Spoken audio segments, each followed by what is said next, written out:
Hello, ici Andrés et bienvenue encore une fois à notre émission Connaître nos artistes gospel sur notre chaîne unseulnom.tv. Aujourd'hui, notre artiste qui est une chanteuse compositrice s'appelle Tania Hazel, mais je vais lui laisser le soin de se présenter elle-même. On se voit tout à l'heure. Il y a quelque chose qui doit se passer. J'ai toute la puissance de sa parole. Vérité avant réalité.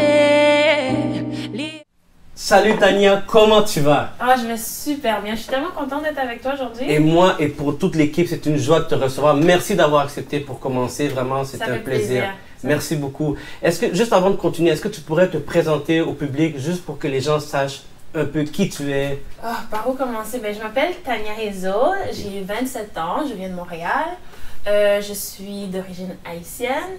Je suis une amoureuse de la musique et de la relation d'aide. Je suis psychoéducatrice de formation, donc je travaille auprès d'adolescents, d'enfants, de familles, des parents qui vivent des difficultés. Donc, je suis la personne qui les aide à utiliser des stratégies aidantes pour résoudre leurs problèmes, leurs conflits, etc.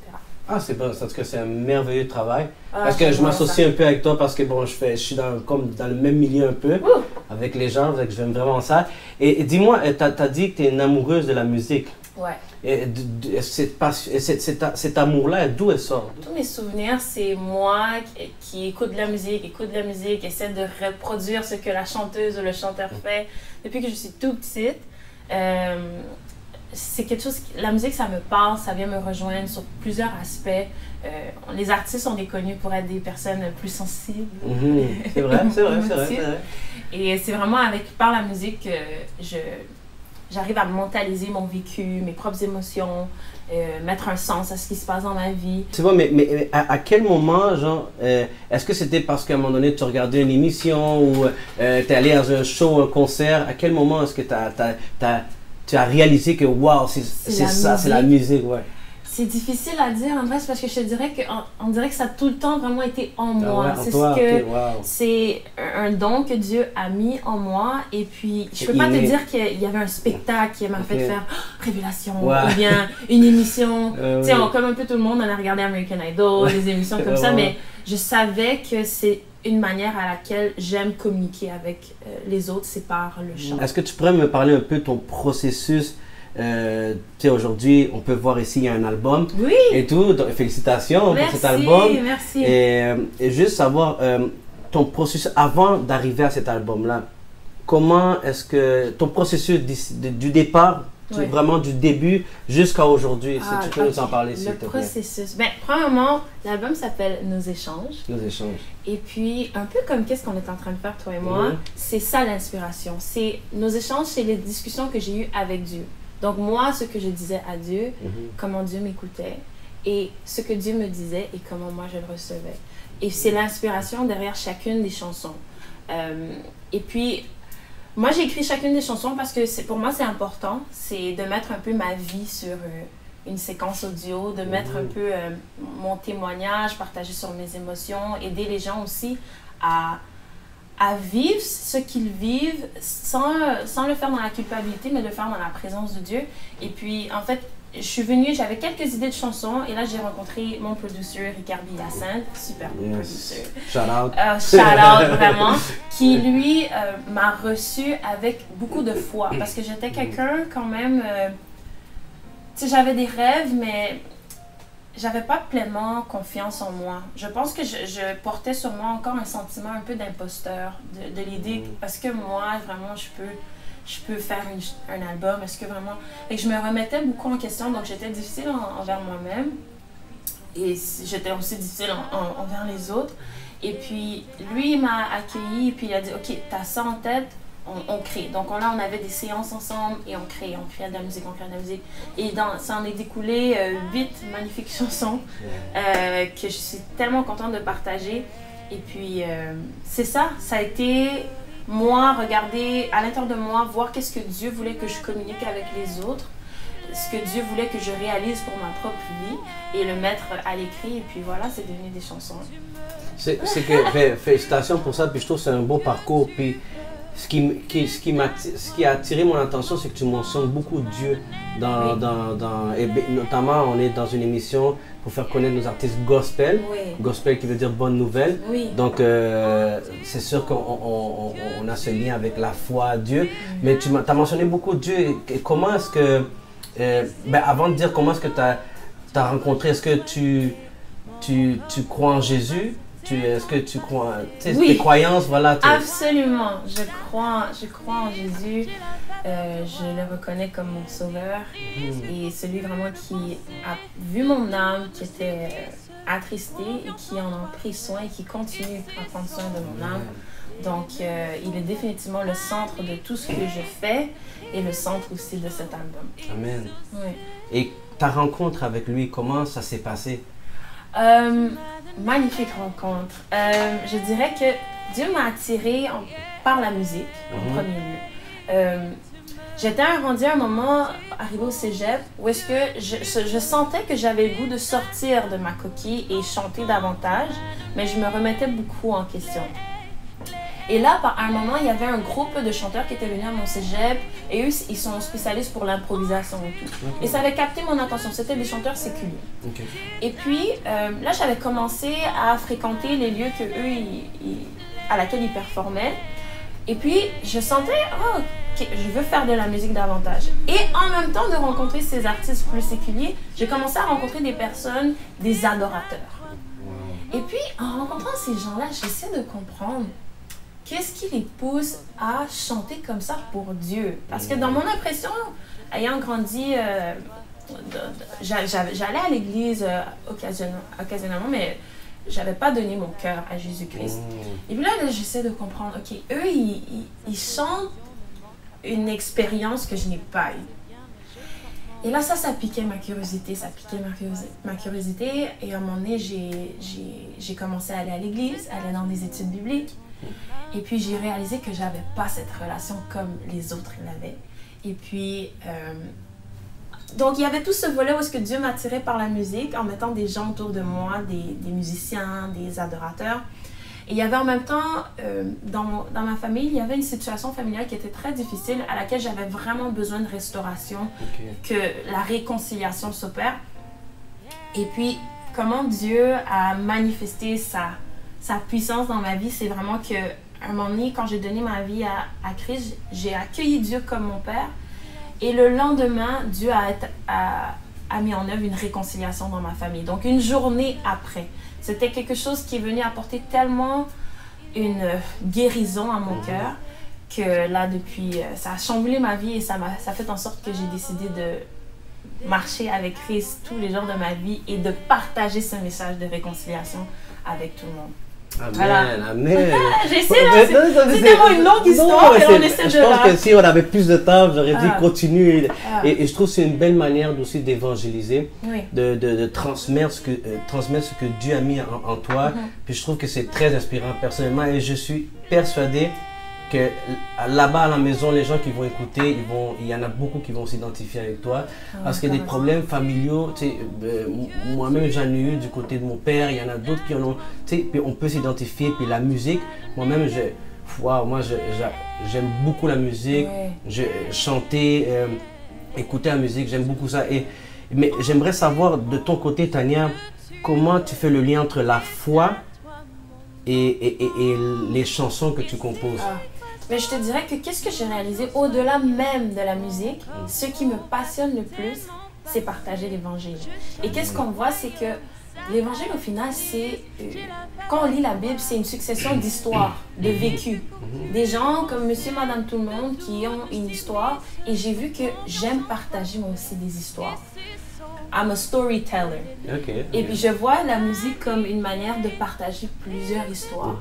Et c'est pour ça que moi, dans ma musique, même dans mes vidéoclips, c'est jamais vraiment comme un scénario où est-ce que, oh, regarde, je suis la superstar. Non. Tout est très le vécu quotidien. Parce que c'est pour entrer dans notre quotidien que Christ s'est révélé à nous. C'est pas pour des trucs superficiels.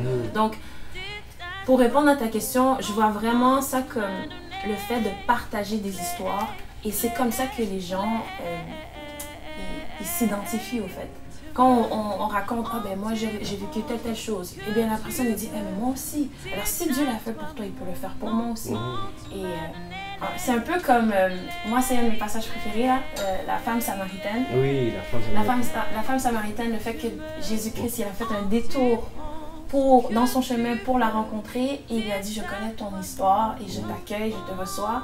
Et puis après, la femme samaritaine, après avoir été touchée, elle est partie partout. Une grande évangéliste.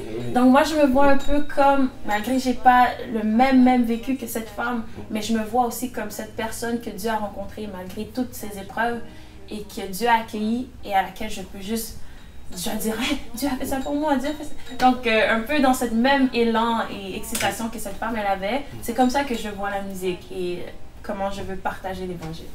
Mais c'est parfait, puis comme tu as dit, chacun et chacune, chaque personne a son histoire. Oui. Et il n'y a pas une histoire moins importante qu'une autre. Non. Et chaque témoignage va rejoindre une certaine catégorie de personnes. Ouais. Et toi, tu vas aller chercher cette catégorie-là, des gens qui peut-être se sont vus à un moment donné, comment dirais-je, pris par ce problème de relation familiale ou des trucs comme ça. Puis, mais est-ce que blessures d'âme. Des blessures d'âme, exactement. Ils sont blessés et ça peut être un frein, un obstacle à un cheminement, à une réussite peut-être, ou à même les plans de Dieu, peut-être un manque de pardon, un manque de pardon pour soi-même, pour sa propre vie, ou accepter le pardon que Dieu nous donne aussi. Et dis-moi, quand tu t'inspires, parce que tu es inspiré, j'imagine, pour écrire des chansons, qu'est-ce qui t'inspire à... Par exemple, tu pourrais prendre n'importe quel titre, mais... Ça pourrait être... Ok. Je dirais qu'il y a plusieurs chansons que c'était la réponse de Dieu par rapport à mes sentiments de peur.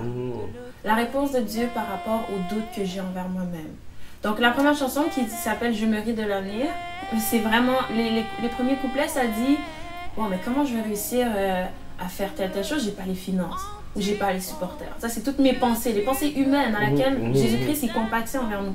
Mais le reste, c'est qu'est-ce que Dieu me disait. Donc, avec Dieu, tu feras des exploits. Il faut que tu lui fasses confiance. Si c'était vraiment quelque chose qui venait de toi, ça n'allait pas réussir, mais ton projet, il vient de moi, donc il va réussir. Donc, c'est vraiment, je me permets, et je pense que c'est important que chaque personne, on se permette d'être vulnérable et authentique devant Dieu. Parce que c'est comme ça qu'il peut opérer le plus avec nous. Si on se prétend être comme ci, comme ça, non. Moi, je me permets d'être vulnérable et c'est pour ça que dans plusieurs chansons, on voit mon cœur là, dans les chansons. Je ne cache pas la peur que j'ai, le doute que je peux avoir, la tristesse que je peux avoir, la joie aussi, parce qu'il y a des chansons joyeuses aussi. C'est vraiment ça, je ne sais pas si j'ai bien répondu à ta question, mais c'est vraiment le vécu, mon quotidien. Est-ce que mes peines, tout ça, je le mets ensemble et puis Dieu fait son travail. Mais en t'écoutant en ce moment, j'entends beaucoup que je pourrais peut-être nommer comme épreuves, défis, obstacles. T'en as eu, j'imagine, comme tout le monde. Oui. Et j'entends doute, peine, insécurité, ces pensées-là. Est-ce que tu pourrais dire, est-ce que tu serais d'accord avec moi si je disais que ça a fait partie des obstacles dans ta vie, pour ce soit la musique ou même pour ta marche avec le Seigneur? Ah, c'est sûr que lorsqu'on donne notre vie au Seigneur, on devient une nouvelle créature, certes, mais nos blessures, elles sont quand même là. Et puis, c'est jour après jour qu'on a un renouvellement de notre intelligence et on doit s'efforcer de ne pas retourner sur nos manières de penser avant. Donc, des obstacles, j'en ai eu. Comme je t'ai dit, la peur, le fait de me remettre en question et tout, je l'ai vécu dans ma marche chrétienne, dans le ministère aussi. Mais Dieu m'a tellement révélé, montré sa fidélité envers moi et le fait qu'il était avec moi, que en fait, j'aimerais encourager n'importe qui se dit « Oh, moi aussi, j'aimerais faire tel projet, mais je me remets en question. » Si Dieu est avec toi, il n'y a rien il n'y a rien vraiment, aucun obstacle.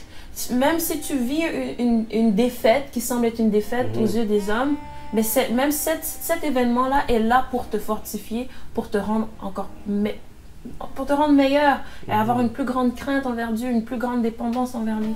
Donc moi, c'est ce que Dieu me montre tout au long de mon parcours et puis je suis reconnaissante de vivre ça avec lui. Amen. Ouais. Et puis, je trouve que c'est très encourageant parce que je ne sais pas si tu serais d'accord avec moi, ou si tu vas être d'accord avec moi, mais... Peut-être. Peut-être, j'espère, en tout cas, j'espère. Mais ta vulnérabilité envers Dieu, c'est peut-être, tu sais, l'orgueil, peut-être que tu aurais eu à un moment donné, mais que tu as mis de côté. J'ai eu mes moments d'orgueil, comme n'importe qui. Oui, non, on a oui. toute une partie d'orgueil, on est humain, mais je veux dire que tu as mis de côté, puis tu as voulu, parce que être vulnérable, c'est être humble. Oui. C'est être reconnaître qu'on ne peut rien tout seul. Est-ce que tu penses que c'est une des choses qui a pu t'aider justement à remonter cette pente-là? Absolument. Absolument. Si ce n'était pas du fait que je permets à Dieu de visiter mes profondeurs, les profondeurs que par moi-même, par ma propre sagesse, je ne peux pas atteindre, c'est vraiment ça qui m'a transformée. C'est vraiment ça qui fait en sorte que je suis qui je suis et que je vais être qui Dieu m'appelle à être. C'est le fait que, un peu comme David, quand on voit David, c'était vraiment quelqu'un de très émotif et très vulnérable. Il mettait son cœur dehors. Et puis, c'est l'homme selon le cœur de Dieu.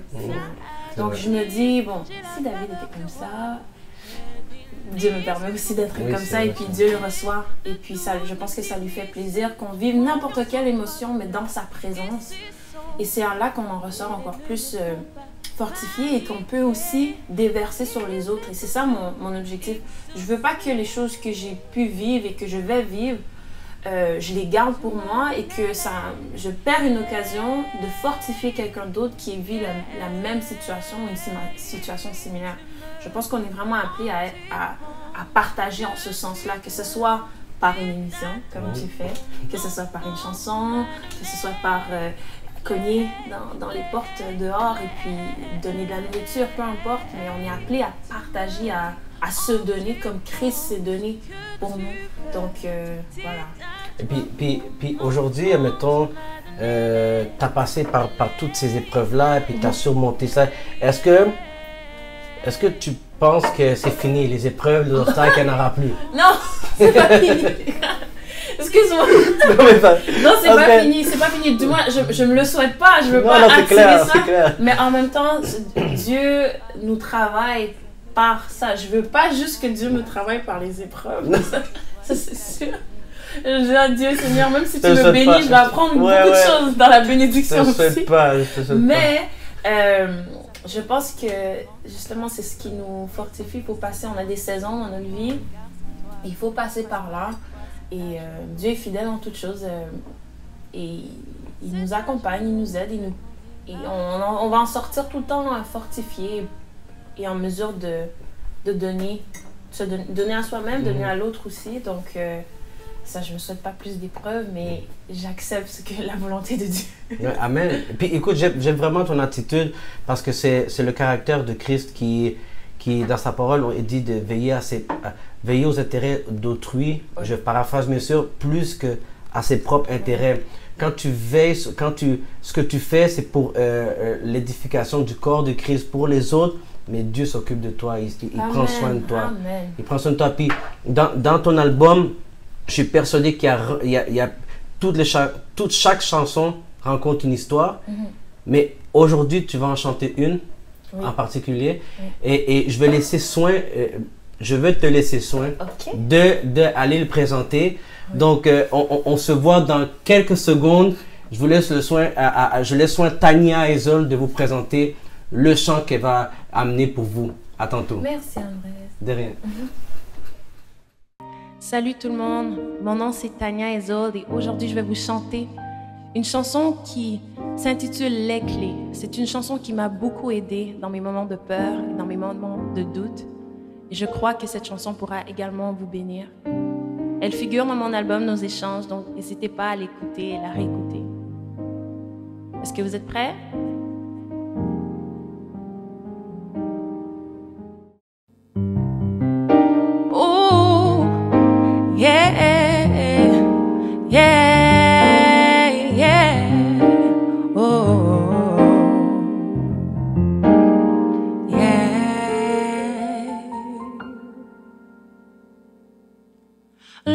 que mes lèvres se décollent, il y a quelque chose qui doit se passer. J'ai toute la puissance de sa parole. Vérité avant réalité. Lié, délié, tout genou prosterne au son de sa majesté. Et je sais qu'en lui j'ai toute l'autorité. Tu m'as donné les clés. Tu me dis en tes prends ce que tu veux, tout est à toi mon enfant. Tu m'as donné les clés. Tu me dis en tes prends ce que tu veux, tout est à toi mon enfant. Et si l'oiseau est toujours soigné, mon corbeau va certainement passer. Je cherche le royaume et sa justice. J'ai la faveur du roi. Quel délice qu'aucune pensée de doute ne s'immisce. J'ai confiance en toi, Père, et c'est sans risque. Les délais ne me font pas paniquer, car Christ est toujours exaucé. Tu m'as donné les clés, yeah. Tu me dis en tes prends ce que tu veux, tout est à toi mon enfant. Tu m'as donné les clés, tu me dis en tes prends ce que tu veux, tout est à toi mon enfant. Tu m'as donné les clés, clés, clés. Tu me dis en tes prends ce que tu veux, tout est à toi mon enfant. Tu m'as donné les clés, clés, clés, clés. Tu me dis en tes prends ce que tu veux, tout est à toi mon enfant. Ta provision ne manquera pas. Les amis c'est bien, mais je porte mon regard sur toi. Je croise pas les doigts, c'est à genoux que grandit ma foi. C'est à genoux que grandit ma foi. Disons, ta provision ne manquera pas. Les amis c'est bien, mais je porte mon regard sur toi. Je croise pas les doigts, c'est à genoux que grandit ma foi. C'est à genoux que grandit ma foi. Une autre fois. Ta provision ne manquera pas. Les amis c'est bien, mais je porte mon regard sur toi. Je croise pas les doigts, c'est à genoux que grandit ma foi. C'est à genoux que grandit ma foi. Yeah. Soyez bénis.